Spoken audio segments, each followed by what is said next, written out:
Hi guys, welcome back to my YouTube channel. तो guys, आप सभी को पता होगा कि 24 अक्टूबर को हमारा प्रीलिम्स शेड्यूल है यूपी पीसीएस का। आप में से कुछ ऐसे कैंडिडेट होंगे जो अभी रिवीजन मोड पे होंगे, कुछ ऐसे भी होंगे जो अभी सिलेबस को कवर ही कर रहे हैं।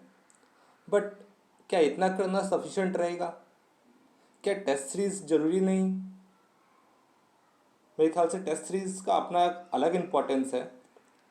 रिवीजन करना उतना ही ज़रूरी है जितना टेस्ट सीरीज लगाना भी है, क्योंकि टेस्ट सीरीज के साथ आपको ये पता चलता है कि आपने जो रिवीजन किया, आपने जो सिलेबस को कवर किया है, वो आपने कितने अच्छे वे में कवर किया है। आपको पता चलेगा कि आपका कौन सा पोर्शन अभी भी वीक है या स्ट्रॉन्ग है।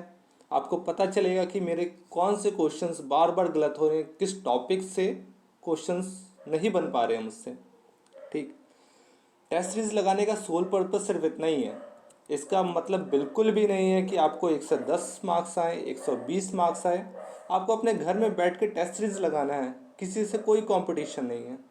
ठीक, तो इसी के लिए मैं यूपी पीसीएस का दृष्टि आईएएस का पहला टेस्ट सीरीज लेके आया हूँ, जिसमें हम शुरू के 50 क्वेश्चंस को डिस्कस करेंगे। तो गाइस, स्टार्ट करते हैं। पहला क्वेश्चन है, consider the following statement. Statement one क्या है? Preamble is not a part of constitution but is extreme importance that the constitution should be interpreted in its light. ठीक, आज सेकेंड स्टेटमेंट देख लेते हैं।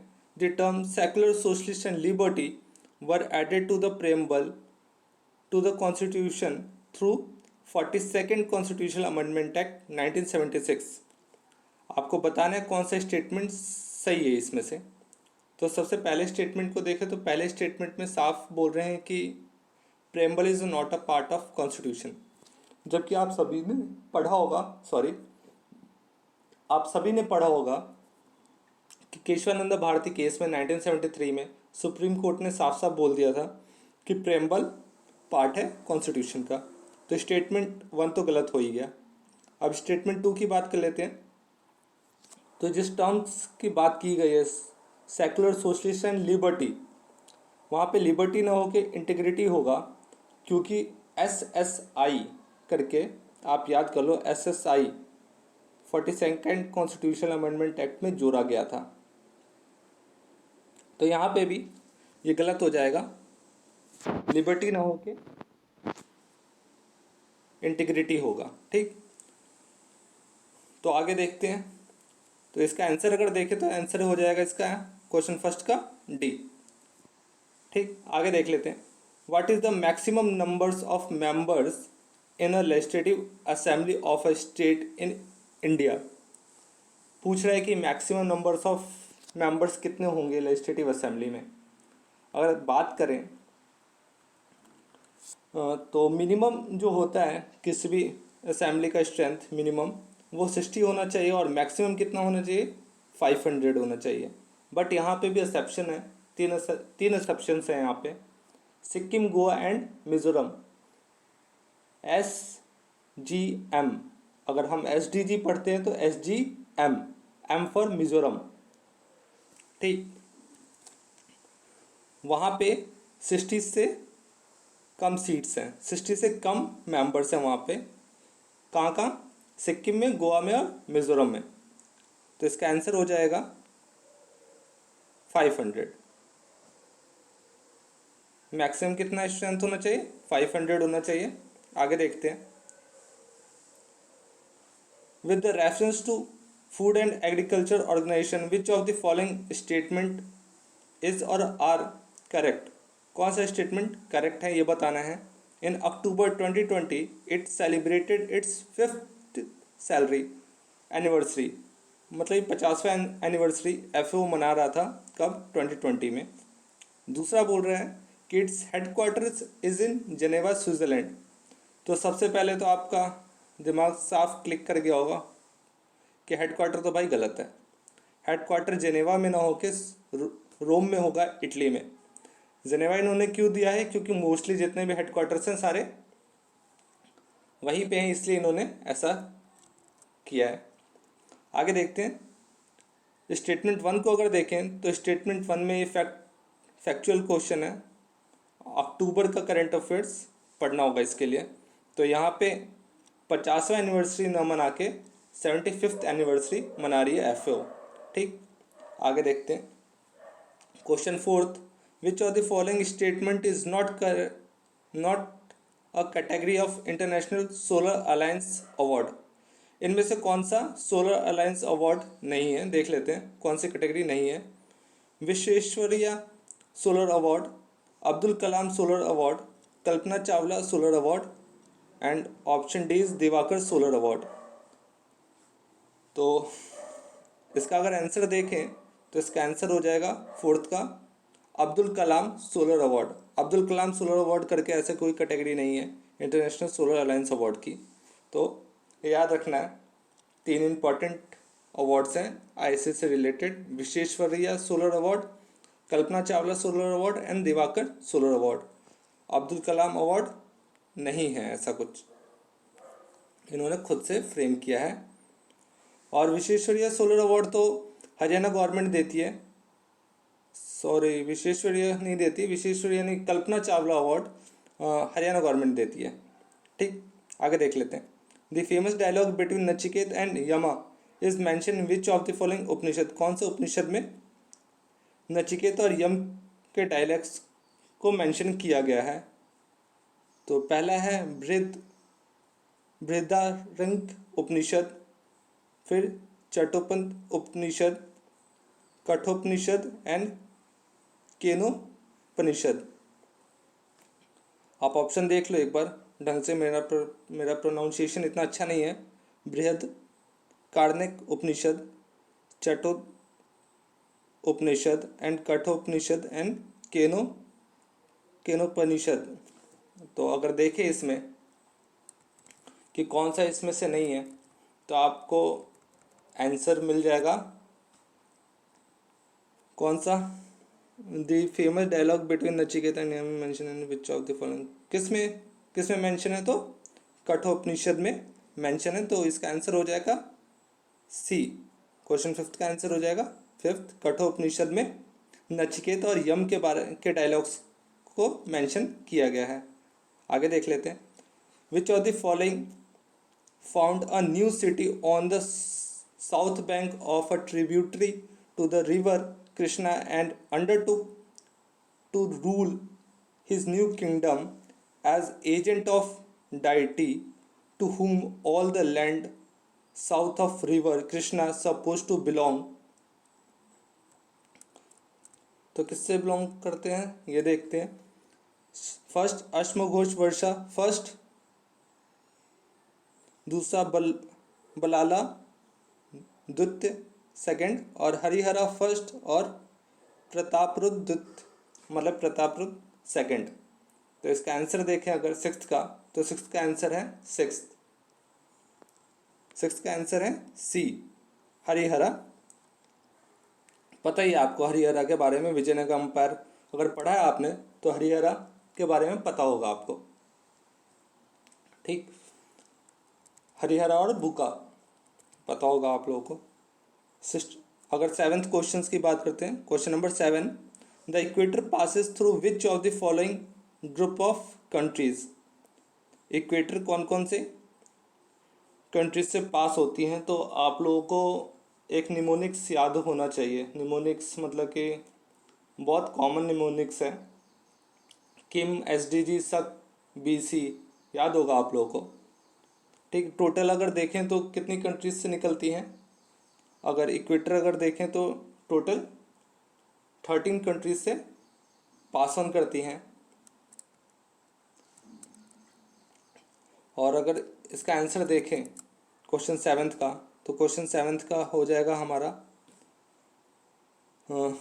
Option 1 Brazil, India, Maldives, option B India, Ecuador, Somalia, option C Indonesia, Singapore, Hong Kong and option D Maldive, Kenya and Uganda. तो कहाँ से निकलती है? अगर ऑप्शन को ध्यान से देखोगे तो आपको पता चलेगा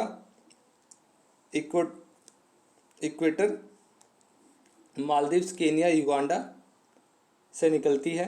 तो इसका आंसर हो जाएगा क्वेश्चन 7 का डी। अगर बात करें टोटल, तो टोटल 13 कंट्री से निकलती है।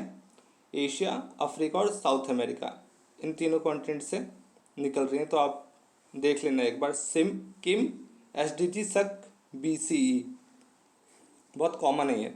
आगे देखते हैं। In which of the following sea there is no volcanic eruption, ये अच्छा क्वेश्चन है। ऐसा कौन सा सी है जहाँ कोई वॉल्केनिक इरप्शन नहीं होता? तो इसका आंसर अगर देखें, इसका आंसर हो जाएगा हमारा बाल्टिक सी। बाल्टिक सी में कोई भी वॉल्केनिक इरप्शन नहीं होता है। आगे देखते हैं question 9th, which of the following countries become the world first country to attach facial verification in national identification database?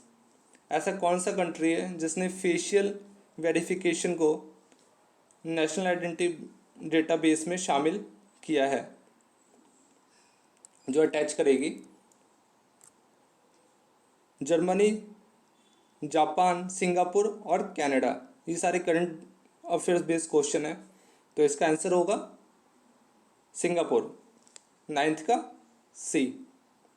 9th का C. Which of the following world city days is observe on? Question 10th, world cities day observe on. ये तो थोड़ा tricky question है, बहुत common, मतलब कि days तो नहीं है, तो याद कर लो आप। वर्ल्ड सिटीज डेज कब ऑब्जर्व किया जाता है, कब मनाया जाता है? तो 31 अक्टूबर को मनाया जाता है। याद कर लो, 31 अक्टूबर वर्ल्ड सिटीज डे। आगे देखते हैं क्वेश्चन 11th,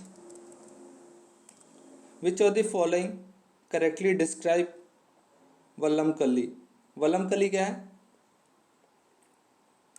वल्लमकल्ली एक बोट रेस है, a folk dance, a type of temple architecture, और recently discovered flowering plant in western Ghat. तो ऑप्शन देखो, वल्लमकल्ली ईजी है, Vallamkali is a boat race. ठीक, आगे देख लेते हैं अब। Arrange the following material in increasing order of the boiling point and select the correct answer from the code given below. हाँ, जो भी यहाँ पे हैं ऑब्जेक्ट्स, उनको बॉइलिंग पॉइंट के हिसाब से अरेंज करना है इंक्रीजिंग ऑर्डर में। देखते हैं फिर। प्योर वाटर, एयर, मरकरी और गोल्ड। तो सबसे पहले तो सॉलिड को ढूंढ लो, फिर अगर इसका देखें तो सॉलिड को ढूंढो सबसे पहले, ट्रेजिंग सबसे 4। ठीक, इसका आंसर हो जाएगा आंसर सी। आप सबसे पहले किसको मार्क करोगे? एयर। एयर का सबसे पहले एयर हो जाएगा। एयर के बाद किसको डालोगे? वाटर को डालोगे। फिर उसके बाद मरकरी को डालोगे और 4th नंबर पे गोल्ड जाएगा, क्योंकि एयर का जो होगा बॉइलिंग पॉइंट वो सबसे कम होगा। इंक्रीजिंग ऑर्डर में बताना है ना, ठीक, कम से ज़्यादा। तो 12th का हो जाएगा आंसर सी। आगे देखते हैं 13। क्वेश्चन नंबर 13 की बात करें, which of the following pair about the type of mirror can mirror and their uses is correctly match? Science से रिलेटेड है, इम्पॉर्टेंट चैप्टर है ये वैसे भी। तो अगर बात करें plane mirror headlights of the motor cars. Plane mirror का यूज़ कहाँ होता है? Headlight of the motor car. Convex mirror का कह रहे हैं कि rear view mirror in the buses, rear view के लिए। और कॉनकेव का सोलर कुकर में यूज़ हो रहा है। तो बताना है select the correct answer A 1 and 3, B 2 and 3, C only 2 and D 1 2 3। कौन सा सही है? तो अगर देखो आप तो इसमें हो जाएगा कॉनकेव मिरर। कॉनकेव मिरर का यूज़ सही बताया कि रियर व्यू देखने के लिए होता है, सॉरी कॉनकेव कॉन्वेक्स का, और कॉनकेव का सोलर कुकर में यूज़ होता है, बिल्कुल सही। बट प्लेन मिरर हेडलाइट्स में यूज़ नहीं होता है। तो अगर आंसर देखें इसका तो आंसर हो जाएगा 13 का B.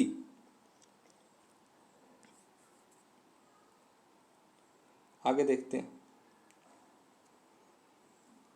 Question 14। Given below are two statement, one is labelled as assertion and the other one is the reason. Most metal exist as ion. Most of the metal are highly electropositive in nature. कह रहा है कि बहुत से metals हैं जो अपने ion के स्टेट में रहते हैं और most of the metal are electropositive in nature. तो आपको बताना है इसमें select the correct answer from the code given below. Both A and R is true and R is the correct explanation of A. Both A and R is true but R is not the correct explanation of A. A is true, R is false and A is false but R is true. तो अगर देखो आप metals के बारे में, ये metals का तो ये बिल्कुल सही है कि वो सबसे पहले स्टेबल होना चाहती हैं, अपनी वैलेंसी कंप्लीट करना है उन्हें। तो आयंस, ये आयंस वाली कहानी तो बिल्कुल सही है।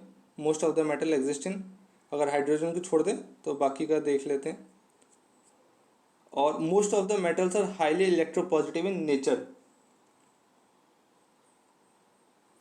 तो ये बात भी सही है कि इलेक्ट्रोपॉजिटिव होती हैं, उन्हें फटाफट अपना इलेक्ट्रॉन छोड़ना होता है और अपने वैलेंस स्टेबल कंडीशन में उन्हें आना होता है, इसलिए इलेक्ट्रोपॉजिटिव होती हैं।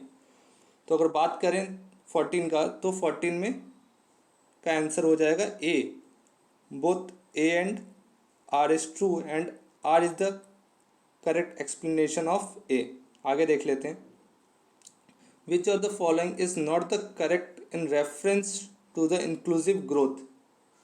इंक्लूसिव ग्रोथ के बारे में कौन सा रेफरेंस सही नहीं है, पहला देख लेते हैं। पहला ऑप्शन है रिडक्शन ऑफ इंटर या फिर intra regional imbalances create opportunities for skill development formation. आगे देखो better dispersal of industries and D option is a gradual shift to the agricultural sector. अगर इंक्लूसिव ग्रोथ की बात करें तो इंक्लूसिव ग्रोथ को अगर डेफिनेशन आप पढ़ोगे तो इंक्लूसिव ग्रोथ वो ग्रोथ है जहाँ पे जॉब्स भी क्रिएट हो, जॉब्स अपॉर्चुनिटीज़ डेवलप हो, पॉवर्टी रिडक्शन हो, ठीक है। यह अगर एलिमेंट्स ऑफ इंक्लूसिव ग्रोथ देखोगे तो स्किल का डेवलपमेंट होगा, फाइनेंशियल इंक्लूजन जहाँ पे हो रहा है, टेक्नोलॉजिकल एडवांसमेंट होगी इंक्लूसिव ग्रोथ में, साथ ही साथ इकोनॉमिक का ग्रोथ होगा और सोशल डेवलपमेंट भी होगा। अगर इसमें देखें, आप देखो क्वेश्चन 15th क्वेश्चन में ऑप्शन डी देखो आप, gradual shift in agriculture sector. Agriculture sector में शिफ्ट कर रहे हैं, तो ये यहाँ पे रेफरेंस सही नहीं है। आप बेटर क्रिएट्स अपॉर्चुनिटी और स्किल डेवलपमेंट हो ही रहा है, ठीक है। रीजनल इम्बैलेंसेस रिमूव करने की बात कर दी, बेटर डिस्पर्सल ऑफ इंडस्ट्रीज़ को भी अच्छा बनाने की बात हो गई, और ग्रेजुअल शिफ्ट ये बिल्कुल गलत हो जाएगा। तो ये रेफरेंस नहीं होगा इंक्लूसिव ग्रोथ का, इसलिए इसका आंसर हो जाएगा डी। 15th का आंसर डी होगा, option D, a gradual shift to the agricultural sector. आगे देखते हैं 16। Consider the following statement about National Nutrition Mission. The mission encompasses the launch of new schemes and the target the flagship, और statement second क्या बोल रहा है, it is a flagship programme of ministry of health and family welfare. छूटते ही आपके दिमाग में सबसे पहले तो मिनिस्ट्री आ जानी चाहिए। मिनिस्ट्री बिल्कुल गलत है, ministry of women and child development होगा, ना कि ministry of health and family welfare. ये टोटली गलत है। आगे अगर बोलो तो mission encompasses launches a new schemes and target. तो इसमें भी ऐसा कुछ नहीं है कि नया टारगेट कुछ नहीं है, और ये बहुत पुराना है। झुंझुनू से जो स्टार्ट किया था हमारे मोदी जी ने, ये है। आप तो आपको याद रखना है कि जो पोषण अभियान कहाँ से स्टार्ट हुआ था, झुंझुनू से 2018 में। तो बस इतना याद रखो आप। तो इसका आंसर हो जाएगा D, neither one neither two. Ministry of health and family welfare ना हो के ministry of women and child development होगा। आगे देखते हैं। Consider the following statement about ecozone. Ecozone बहुत मतलब डेफिनेशन मुझे भी कुछ खास मिला नहीं इसका, तो आप देखो एक बार। Ecozone, they are broad bio geographical realms with relatively similar flora and fauna.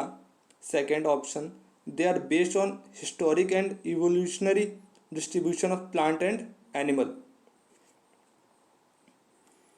तो अगर इसका अगर आंसर देखें तो इसका आंसर हो जाएगा सी, बोथ 1 and 2। इकोजोन क्या है? They are broad geographical realms with the relatively similar flora and fauna. They are based on historic and evolutionary distribution of plant and animals. इसके ऊपर थोड़ा आप रिसर्च भी कर लेना, इकोजोन के ऊपर इतना सफिशिएंट नहीं है। तो इसका आंसर क्या हो जाएगा? Answer C. आगे देख लेते हैं 18, क्वेश्चन नंबर 18 को देखते हैं। कुछ टर्म्स हैं और टर्म्स को जिसने डिफाइन किया है उनका नाम है, तो आपको एक बार नोट डाउन कर लेना चाहिए। अगर याद नहीं है तो आप नोट डाउन कर लो, या फिर जब भी आप पढ़ रहे हो इन्वायरमेंट शंकर आईएएस, तो आप एक बार देख लेना सारे टर्म्स, किसने कौन से टर्म्स को डिफाइन किया है। इम्पॉर्टेंट है, आप समझ गए ना क्यों पूछा जा रहा है फिर, क्योंकि इम्पॉर्टेंट है। अब इकोसिस्टम किसने डिफाइन किया है? एजी टेंसले ने, एजी टेंसले ने डिफाइन किया है। इकोलॉजी, इकोलॉजी को किसने डिफाइन किया? अर्नेस्ट हैक्कल ने डिफाइन किया है। वही बात करें इकोलॉजिकल निशे को किसने डिफाइन किया? जोसेफ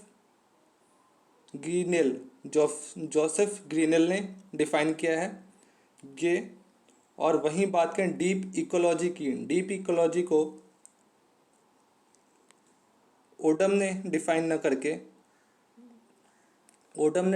करके किसने डिफाइन किया है? अर्ने नेस ने डीप इकोलॉजी को डिफाइन किया है। तो यहाँ पे कौन सा गलत है? सी, ऑप्शन सी गलत है। ओडम ना हो के यहाँ पे अर्ने नेस होगा, अर्ने नेस। ठीक, आगे देख लेते हैं। Question number 19, which of the following statement is correct? जो causes infection to the rice crop. जो is a type of fungi. जो क्या है? एक टाइप ऑफ फंगी है। और आगे बोल रहा है जो इन्फेक्शन है, किस में इन्फेक्शन होता है? राइस के क्रॉप में होता है। तो ये बात तो सही है कि राइस के क्रॉप में होता है, बट बात करें इसकी तो ये फंगस नहीं होके ये एक बैक्टीरिया है। तो इसका आंसर हो जाएगा ए ओनली, मतलब कि ऑप्शन ए। सेकंड गलत हो जाएगा। ठीक, आगे देख लेते हैं।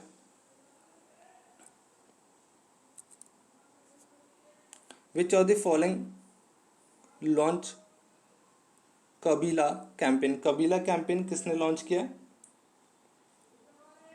Ministry of rural development, ministry of education, ministry of animal and husbandry and dairying and fisheries, and option D is ministry of women and child development. तो कपिला कैंपेन किसने लॉन्च किया? मिनिस्ट्री ऑफ एजुकेशन ने launch किया। आपका answer हो जाएगा answer B, ministry of education. Kapila campaign launch by ministry of education. ठीक, आगे देखते हैं। Which of the following headed the advisory committee on fundamental rights, minorities and tribal and excluded areas committee under the constituent assembly? किन्होंने head किया था? Minorities की committee को किसने हेड किया था फंडामेंटल राइट्स से रिलेटेड? जवाहरलाल नेहरू, वल्लभ भाई पटेल, एस.सी. मुखर्जी एंड मौलाना आज़ाद। तो इसका आंसर आप देखना एक बार, इसका आंसर हो जाएगा वल्लभ भाई पटेल। वल्लभ भाई पटेल ने इस कमेटी को हेड किया था। इसके अंडर सब कमेटीज़ बनी थी, जिसमें आपको क्लिक हो रहा होगा एस.सी. मुखर्जी। मुझे भी हुआ था और मेरा भी ये गलत हो गया था, इसलिए एस.सी. मुखर्जी ना हो के वल्लभ भाई पटेल होगा इसका answer. Advisory committee on fundamental rights, minorities and tribal and excluded area committees under the constituent assembly is headed by Vallabh भाई पटेल। एस.सी. मुखर्जी नहीं होगा। आगे देख लेते हैं 22वां। with the reference to CAG consider the following statement: the CAG can be removed like a Supreme Court judge on a same ground। ठीक। Second statement कह रहा है ही holds the office for the 5 year. ये बात सही है क्या? 5 साल के लिए कैग रहता है? तो नहीं, कैग 6 साल के लिए या फिर 65 ईयर्स, जो पहले हो जाए वो। ये बात सही है कि जो कैग होते हैं, कैग जो होते हैं वो उनका procedure of removal procedure same है एज जो सुप्रीम कोर्ट के जजेस है उनका, और कैग का दोनों का रिमूवल प्रोसेस सेम है, सेम ग्राउंड से। वही कैग का सर्विस ईयर अगर देखें तो 6 साल है या फिर 65 ईयर्स है। और आर्टिकल कैग से रिलेटेड कौन सा आर्टिकल है? आर्टिकल 148। और प्रेजेंट में अगर देखें तो हमारे जो कैग हैं वो कौन है? जी.सी. मुर्मू। तो इम्पॉर्टेंट है जी.सी. मुर्मू, सारे अपॉइंटमेंट्स में भी मैंने करवाया होगा। G C. Murmu is our CAG और अपॉइंटेड बाय, सभी को पता है, प्रेसिडेंट। आगे देखते हैं question number 23। Who were the first European who came to India for the trade? सबसे पहले कौन आए थे इंडिया में? सभी को पता है आप में से कौन आए थे? तो सबसे पहले आए थे हमारे पास पोर्तुगीज। पोर्तुगीज कब आए थे? आपको पता हो पोर्तुगीज बंदा कौन था वो जो सबसे पहले इंडिया में आया? कब? 1498 में सबसे पहले आए। और अगर जाने की बात करें तो बहुत ढीठ थे। कब गए थे? 1961 में वापस गए। ठीक, तो आए सबसे पहले थे और गए सबसे लास्ट में पोर्तुगीज। आगे देखते हैं question number 24। Which of the following pair is correctly match? कौन सा मैच है? तत्वबोधनी सभा केशव चंद्र सेन। दूसरा servant of India society Gopal Krishna Gokhale. ब्रह्म समाज ऑफ इंडिया राजा राम मोहन राय। सत्य शोधक समाज देवेंद्रनाथ टैगोर। कौन सा सही है? आप देखो तो इसमें आपको दिख जाएगा servant of India society Gopal Krishna Gokhale सही है, बाकी गलत है। तत्वबोधनी सभा की बात करो तो तत्वबोधनी सभा देवेंद्रनाथ टैगोर के द्वारा इस्टेब्लिश किया हुआ था, न कि केसी सेन के द्वारा। ठीक, अब ब्रह्म समाज आपको पता है, ब्रह्म समाज राजा राम मोहन राय ने इस्टेब्लिश किया। फर्दर जाके 2 डिवीज़न हुए उसके, आदि ब्रह्म समाज और ब्रह्म समाज ऑफ इंडिया। तो आदि ब्रह्म समाज को किसने हैंडल किया? देवेंद्रनाथ टैगोर ने हैंडल किया। वहीं ब्रह्म समाज ऑफ इंडिया को किसने टैकल किया? केसी सेन ने। और सत्यशोधक समाज आप लोगों को पता होगा, सत्यशोधक समाज तो ज्योतिबा फुले। तो यहाँ पे ऑप्शन बी ही करेक्ट है, तो इसका आंसर हो जाएगा ऑप्शन बी 24 का। आगे देखते हैं which of the following state government in India sign an concession agreement with the representative of Zurich airport international. ये इम्पोर्टेंट था, ये शायद जैन का करंट अफेयर्स है शायद, आप देखना एक बार, जैन का है और रिलेटेड है तो इसलिए इम्पोर्टेंट है यूपी से। सॉरी मैंने आंसर बता दिया पहले। जूरिच एयरपोर्ट इंटरनेशनल के साथ यूपी ने जो हमारा जेवर एयरपोर्ट बन रहा है नोएडा के पास, उसी के लिए एक एग्रीमेंट साइन किया है। तो कौन से गवर्नमेंट ने किया है? यूपी गवर्नमेंट ने जूरिच इंटरनेशनल के साथ एग्रीमेंट को साइन किया for the development of Jewar airport. आगे देख लेते हैं अब। Question number 26, consider the following statement and select the correct answer using the code given below. The public affair index 2020 was released by ministry of parliamentary affairs government of India. Statement second देखें, as per index Tamil Nadu is the best govern state in India. Public affair index की बात करें तो parliamentary affairs नहीं करता है, मैंने कभी नहीं पढ़ा है, ना मैंने सुना है कभी, शायद आप लोगों ने कभी नहीं सुना होगा। तो ये तो साफ है कि नहीं, पार्लियामेंट्री अफेयर ना करके एक एनजीओ है वो रिलीज़ करता है। ठीक, एक एनजीओ है वो रिलीज़ करता है। और इस इंडेक्स की बात करें तो इंडेक्स में तमिलनाडु बेस्ट गवर्न स्टेट ना होके केरला होगा और तमिलनाडु सेकंड पे होगा। वहीं बात करें यूपी की तो यूपी का रैंक बनता है 18, रैंक 18 है। आपको याद कर लो कि पब्लिक अफेयर इंडेक्स 2020 में यूपी का रैंक 18 है, बेस्ट परफॉर्मिंग जो है वो केरला है और सेकंड नंबर पे तमिलनाडु है। एंड कौन पब्लिश करता है? तो एक एनजीओ पब्लिश करती है। ठीक, आगे देख लेते हैं। तो अगर इसका आंसर देखें तो 26 का आंसर हो जाएगा नाइदर 1 नॉर 2। ठीक, आगे देख लेते हैं। 27th, what is the name of India first indigenous anti-radiation missile that was developed recently? कौन सी मिसाइल एंटी रेडिएशन जो डेवलप की गई उसका नाम क्या है? सबसे पहले अमोघ-1, रुद्रम, K-100 एंड धनुष, कौन सा है? तो अगर देखोगे Rudram first indigenous anti radiation missile है। ठीक, जो किसने डेवलप किया है? डीआरडीओ ने डेवलप किया है। और बात करें तो ये ईयर टू सरफेस मिसाइल है। ठीक है, और इसमें जीपीएस भी इनेबल्ड है, जीपीएस इनेबल्ड मिसाइल है। तो आपको याद रखना है कि ऐसा नहीं है कि एक बार कहीं से रेडिएशन आने लग गया, थोड़ा सा भी अगर उस मिसाइल को रेडिएशन अगर पता चल गया, ठीक है, और फिर वहाँ से रेडिएशन आना बंद कर गया, क्योंकि वो जीपीएस इनेबल्ड है तो वो लैटिट्यूड लॉन्गिट्यूड्स अपना मेज़र कर लेता है पहले ही।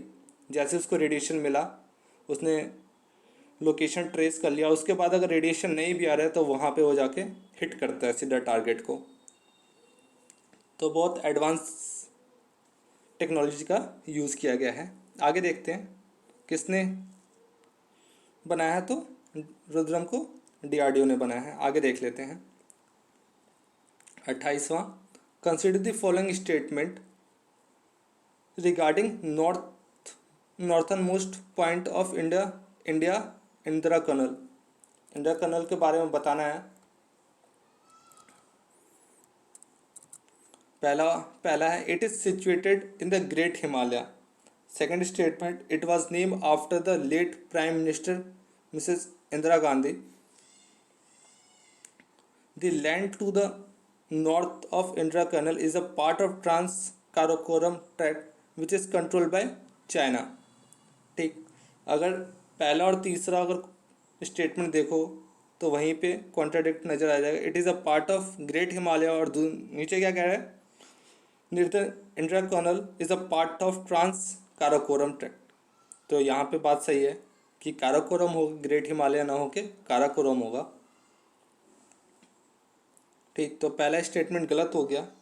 It was name after the late prime minister Mrs Indira Gandhi, ये स्टेटमेंट गलत है।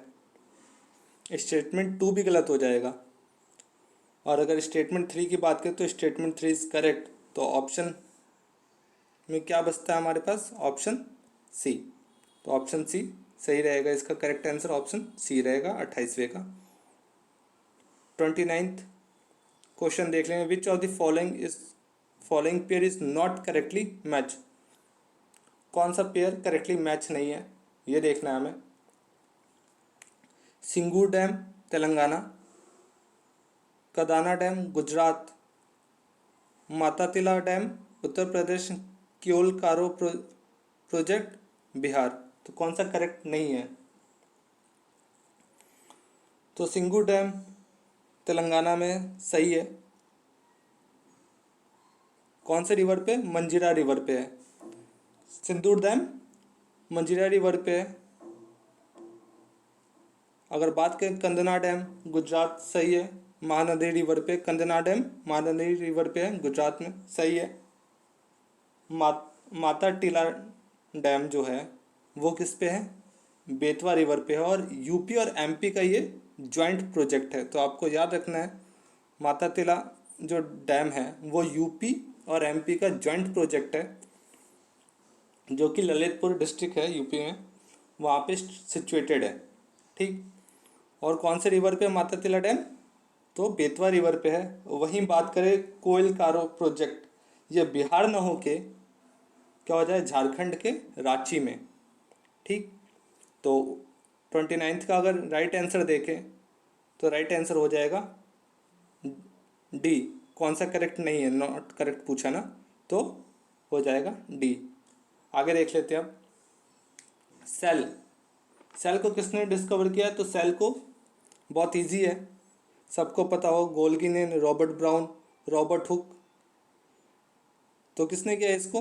रॉबर्ट हुक ने सेल को डिस्कवर किया, ये तो हर कोई मारेगा, रॉबर्ट हुक। आगे देखते हैं 31st question, which is the largest gland of the human body. ये भी इम्पॉर्टेंट क्या है, ये कॉमन क्वेश्चन है, रिपीटेड क्वेश्चन है ये। तो सबसे लार्जेस्ट ग्लैंड कौन सा है? सबसे लार्जेस्ट ग्लैंड है हमारा, कौन सा बन जाता है? लिवर। ठीक। Liver is our largest gland. आगे देखते हैं 32, इंपॉर्टेंट क्वेश्चन, अच्छा क्वेश्चन है।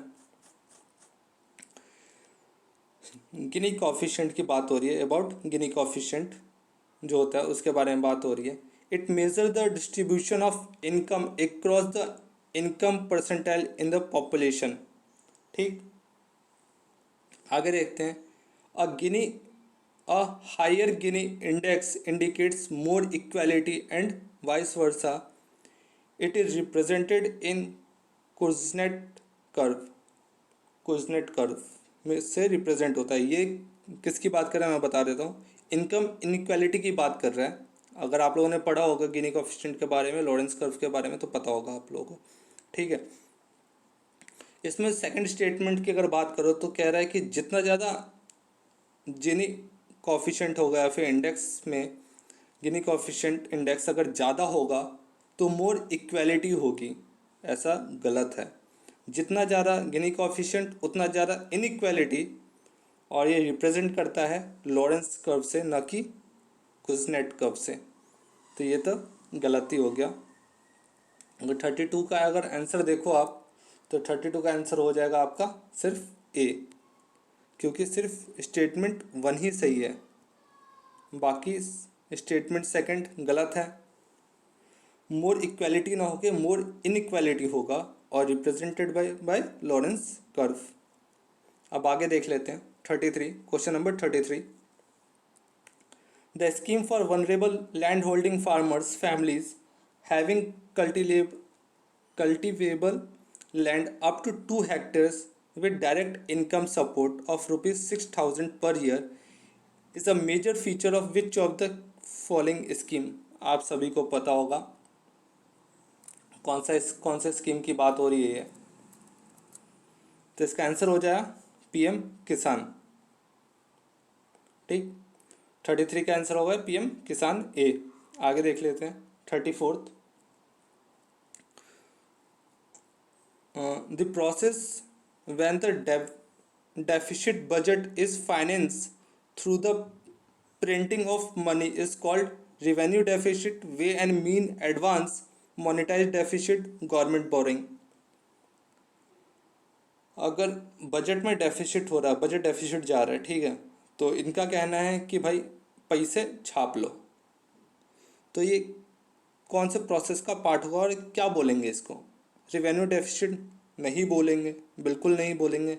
वे एंड मीन एडवांस नहीं हो सकता है, क्योंकि ये शॉर्ट टर्म में लोन लिया लेने वाली बात होती है। वे एंड मीन एडवांस ये है कि आपको शॉर्ट टर्म में पैसों की ज़रूरत थी, सरकार ने कहीं से लोन ले लिया।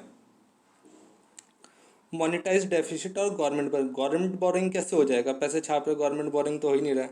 और पैसे छापना, अगर आप खुद दिमाग लगाना कि अगर किसी इकनॉमी में अगर पैसे, ये हालत है कि पैसे छापे जा रहे हैं, तो इसका नेगेटिव इम्पैक्ट क्या होगा? प्रिंटिंग, पैसे प्रिंट करना सबसे इजी टारगेट है किसी भी गवर्नमेंट के लिए, बट पैसे छाप के अगर इकनॉमी को सुधारा जाता तो आज हमारे देश में हर कोई अरबपति या करोड़पति होता, हर कोई अंबानी होता। तो आप सोचना कि पैसे छाप के सबको अमीर क्यों नहीं कर सकती गवर्नमेंट? तो इसका आंसर आप देखो तो 34th का हो जाएगा मोनेटाइज डेफिसिट। ठीक, 34th का हो जाएगा मोनेटाइज डेफिसिट, ऑप्शन सी। आगे देख लेते हैं 35th।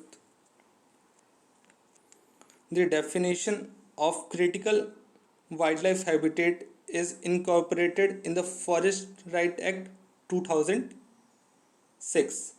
ठीक, आगे देखो। The first for the first time in India Baigas has been given habitat right. ठीक, बायगस को हैबिटेट राइट दिया गया है। Union ministry of environment, forest and climate change officially decides and declare habitat rights for primitive and vulnerable tribal group in any part of India। 3 statement हो गए, इसमें से पूछा है कौन सा करेक्ट है। तो एक बार देखना ये वाला क्वेश्चन, स्टेटमेंट थर्ड अगर आप देखो तो union ministry of environment and forest and climate change officially decides and declare the habitat rights of primitive and vulnerable tribal groups. Tribal groups के साथ मिनिस्ट्री ऑफ एनवायरनमेंट का कौन सा मतलब रिश्ता चलेगा? आप समझ पा रहे हो, क्योंकि इनका कोई डील नहीं होता है, उसके लिए अलग से एक मिनिस्ट्री बनी हुई है, मिनिस्ट्री ऑफ ट्राइबल्स बनी हुई है ना। तो फिर ये तो साफ साफ स्टेटमेंट 3 तो गलत हो जाएगा। अब आगे देखते हैं। For the first time in India badgers has been given habitat right, ये बात सही है। और डेफिनेशन जो दी गई है, critical wild life habitat is incorporated in the forest right act 2006, ये भी बात सही है। तो स्टेटमेंट फर्स्ट एंड सेकंड सही है। और अगर ऑप्शन का भी आप एलिमिनेट में कह रहे थे, ऑप्शन एलिमिनेट, आप देखो अगर आपने यहाँ से पता लगा लिया कि थर्ड तो गलत है, थर्ड बिल्कुल गलत है, तो आप देखो हर एक ऑप्शन में आपको ऑप्शन 3 नज़र आ रहा है, यहाँ पे भी 3 नज़र आ रहा है। तो आपके पास कौन सा ऑप्शन बच जाता? सोचना ही नहीं था, ये पता हो या ना पता हो आप तब भी मार के आते ए। सिर्फ आप अगर ऑप्शन 3 को एलिमिनेट कर ले जाते। तो मैं बताता हूँ, बैगस जो ट्राइबल हैं ये कहाँ की हैं? ये एमपी की हैं। और इसको मिनिस्ट्री ऑफ ट्राइबल देखता है, डिक्लेयर करता है, किसी भी ये डिसाइड करता है और डिक्लेयर करता है human rights for the primitive vulnerable tribal groups. ठीक, ना कि मिनिस्ट्री ऑफ एनवायरनमेंट करती है। हो गया। अब 36 की बात कर लेते हैं। Kigali agreement. Kigali agreement deals with, किसका डील करता है? HFCs, ozone depleting substances, hazardous metals और POP, persistent organic pollutants. Kigali agreement अगर देखो शंकर आईएएस खोल के तो आपको दिख जाएगा HFC से रिलेटेड है। किससे रिलेटेड है? HFC से रिलेटेड है। और ओजोन डिप्लीटिंग सब्सटेंस किससे रिलेटेड हो गए? Montreal protocol. अगर वहीं POP की बात करें, परसिस्टेंट ऑर्गेनिक पॉल्यूटेंट्स, ये किससे रिलेटेड है? तो ये है रिलेटेड हमारे स्टॉकहोम कन्वेंशन से। आगे देखते हैं अब। इजी क्वेश्चन है, क्वेश्चन नंबर 37। क्या sorry The Constituent Assembly of India was set up under the framework of Cripps Mission 1942, Cabinet Mission 1946, Government of India Act 1935, none of these।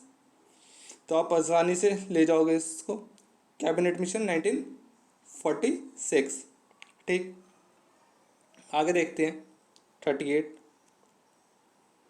Who among them does not include in a electoral college of election of vice president के election से related question है कि vice president के election में कौन से लोग नहीं आते हैं, इलेक्टोरल कॉलेज में कौन कौन से लोग नहीं आते हैं। देख लेते हैं। Elected members of the state legislative assemblies, elected members of Lok Sabha, nominated members of Lok Sabha and elected members of Rajya Sabha. अगर प्रेसिडेंट के इलेक्शन की बात करें तो प्रेसिडेंट में सारे क्या जाते हैं, इलेक्टेड। ठीक, सारे जितने भी होते हैं इलेक्टेड मेंबर्स वो सारे प्रेसिडेंट के इलेक्शन में इलेक्टोरल कॉलेज में जुड़ जाते हैं, not nominated, only elected.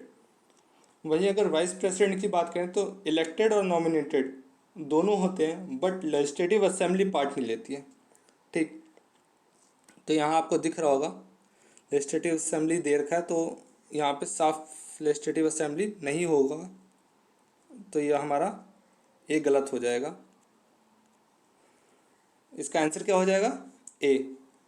Vice president के इलेक्टोरल कॉलेज में लेजिस्लेटिव असेंबलीज का कोई रोल नहीं होता है, इलेक्टेड एंड नॉमिनेटेड होंगे। और वहीं अगर प्रेसिडेंट की बात करें तो वहाँ पे सिर्फ इलेक्टेड मेंबर्स होते हैं। ठीक है, चलो आगे देखते हैं। 39th की बात करें, विच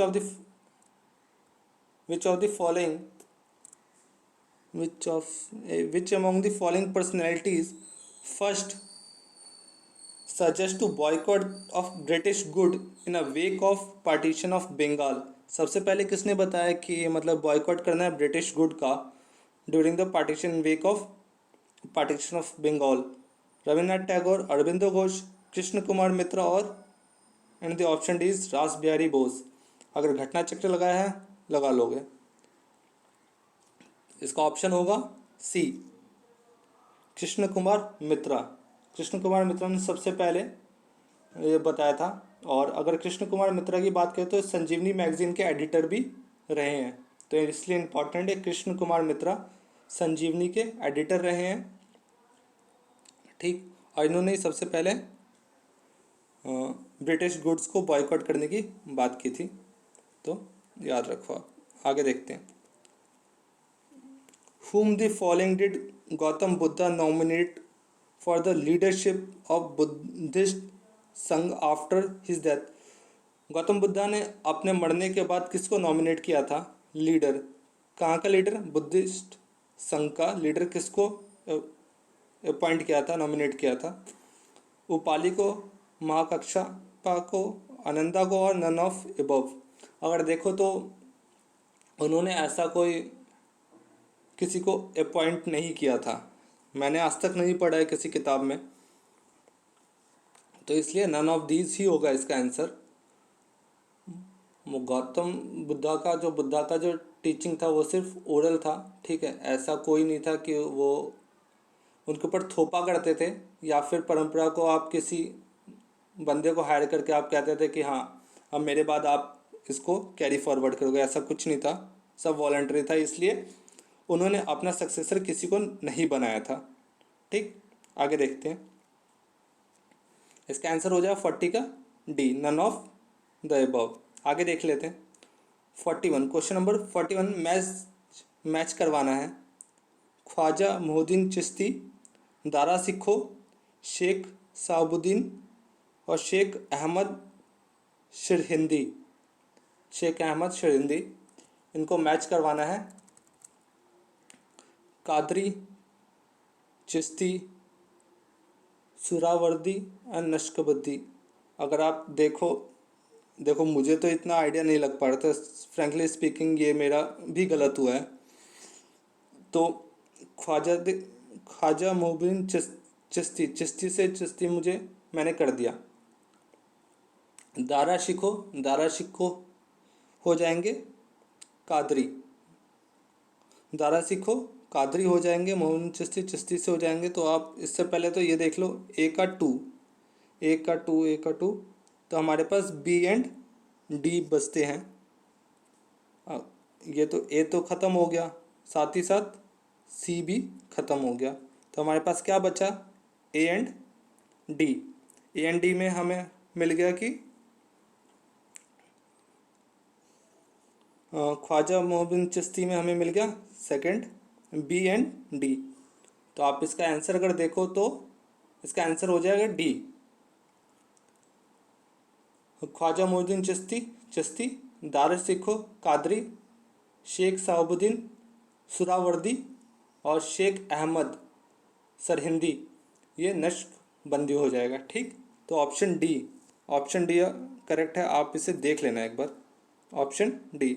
आगे देख लो, Gandhi's idea were influence by which of the following personality, कौन कौन सी पर्सनैलिटीज़ थी जिसके कारण गांधी की जो आइडियोलॉजी थी वो प्रभावित हुई या अफेक्टेड हुई। तो टॉल्स्टॉय, रस्किन एंड थोरो,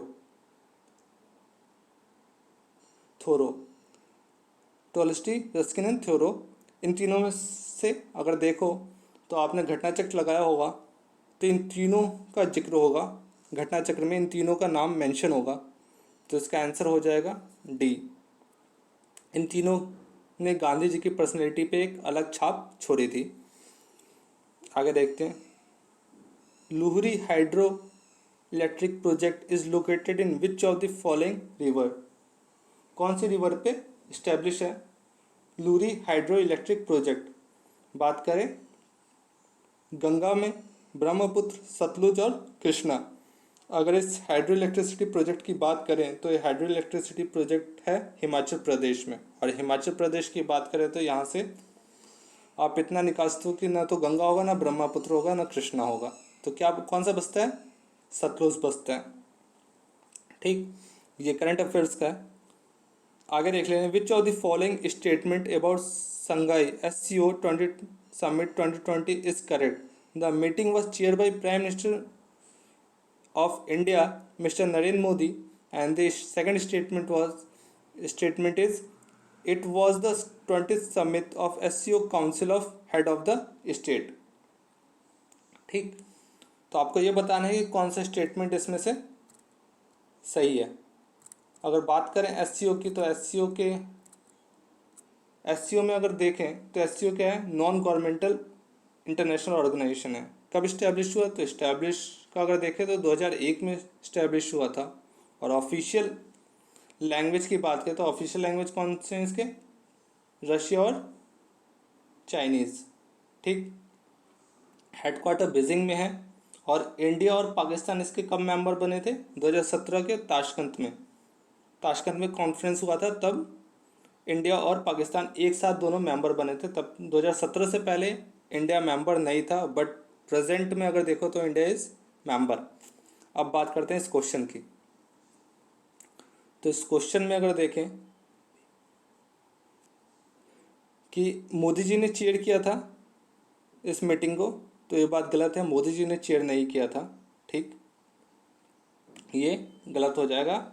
जो हमारा 19 समिट था वो जो चेयर किया था वो M वेंकैया नायडू ने किया था। ठीक, और जो इस 20 समिट की बात की जा रही है वो पुतिन ने चेयर किया था। तो ये गलत है पहला। और वहीं दूसरे की बात करें, second statement, it was 20 summit of SCO council of the head of the state, ये हमारा सही है। तो इसके साथ इसका आंसर हो जाएगा ऑप्शन बी। आगे देखते हैं, मैच करवाना है, स्टेट दिया हुआ है, लोकेशन दिया हुआ है। तो अगर देखें युकातन, मेरा मैपिंग थोड़ा कमज़ोर है, वीक है, इसलिए मेरा ये गलत हो गया था। आप लोग देख लो एक बार, युकातन कहाँ पे है, लेकिन यस एक दो आप लगा लोगे आराम से। युकातन कहाँ पे है, मैक्सिको और क्यूबा के बीच में है युकातन। रुको, Yucatan Mexico and Cuba, Yucatan Mexico and Cuba. ठीक, आगे देखो तो मलक्का, मलक्का लगा लोगे आराम से, मलक्का लग जाएगा। मलक्का होगा आपका बिटवीन इंडोनेशिया एंड मलेशिया, तो यहाँ से इतना तो हो जाएगा। अगर ओरेंटो की बात करें, ओरेंटो है इटली और अल्बेनिया के बीच। Otranto between Italy and Albania. Yucatan Mexico and Cuba. And Malacca between Indonesia and Malaysia. तो कौन सा है? टोरेस बच गया, टोरेस ऑस्ट्रेलिया और न्यू गिनी के बीच में है। ऑस्ट्रेलिया कहाँ है? टोरेस किसके बीच में state? Between Australia and New Guinea. तो 45 का अगर देखें तो 45 का आंसर हो जाएगा बी। अब आगे देखो, विच of the following group of countries form the golden crescent. Golden crescent कौन बनाता है? अगर गोल्डन क्रिसेंट की बात करें तो ये आपको पता होगा, सबसे ज़्यादा ड्रग्स प्रोड्यूसिंग, अगर ड्रग्स की सप्लाई सबसे ज़्यादा होती है तो यहीं से होता है। और इसमें 3 देश कौन से आते हैं? अगर बात करें इस रूट की तो यहीं से सबसे ज़्यादा ड्रग्स सप्लाई होता है। और कौन कौन सी कंट्री इसके अंडर आती हैं तो आप ये देख लो, पाकिस्तान, अफ़गानिस्तान और ईरान। भले ईरान में अफ़ीम जो है वो नहीं होता है, प्रोड्यूस नहीं होता है, बट एक ट्रांजिट प्रोवाइड करता है, एक रास्ता प्रोवाइड करता है। ठीक, तो पाकिस्तान, अफ़गानिस्तान एंड ईरान, इसका ऑप्शन हो जाए golden crescent.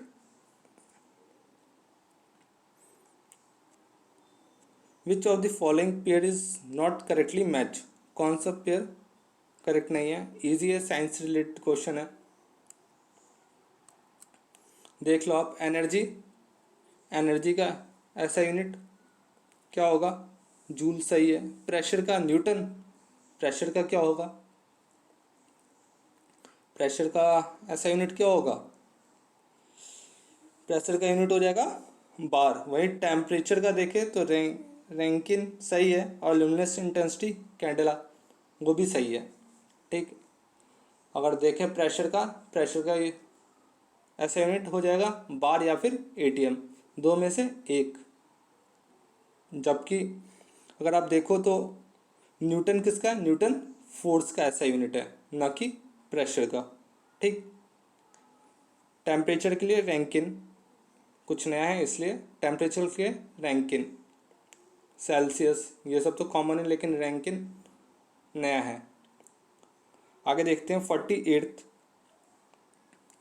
Given below 2 statement, one is labelled as assertion and the other one is reason.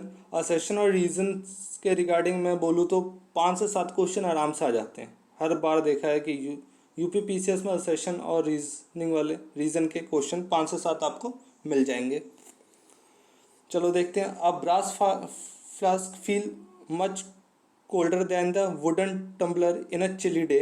बात सही है, फ्लास्क जो ब्रास का जो फ्लास्क होगा वो ज़्यादा ठंडा होगा as compare to wooden tumbler. ठीक है, आगे देखते हैं। Specific heat capacity of brass is more than wood. यह दिक्कत कर गया यहाँ पे, specific heat of brass is more than wood, ये गलत है। स्पेसिफिक हीट की बात क्या है? मतलब कि इतनी हीट कि आपका जो टेम्परेचर उसको बढ़ा दे। यूनिट मास ऑब्जेक्ट का जो भी टेम्परेचर उसको बढ़ा दे वो स्पेसिफिक हीट कहलाता है। ठीक है, जो भी हीट रिक्वायर्ड है to raise the temperature of unit mass of object. ठीक, तो यहाँ पे बात करें कि अगर वुड की, तो वुड का स्पेसिफिक हीट ज़्यादा होगा ना, उसका अगर टेम्परेचर बढ़ाना है, वुड का अगर टेम्परेचर बढ़ाना है तो उसको ज़्यादा हीट देनी होगी as compare to brass. Brass को तो हल्का सा हीट दोगे आप, गर्म हो जाएगी। ठीक, समझे?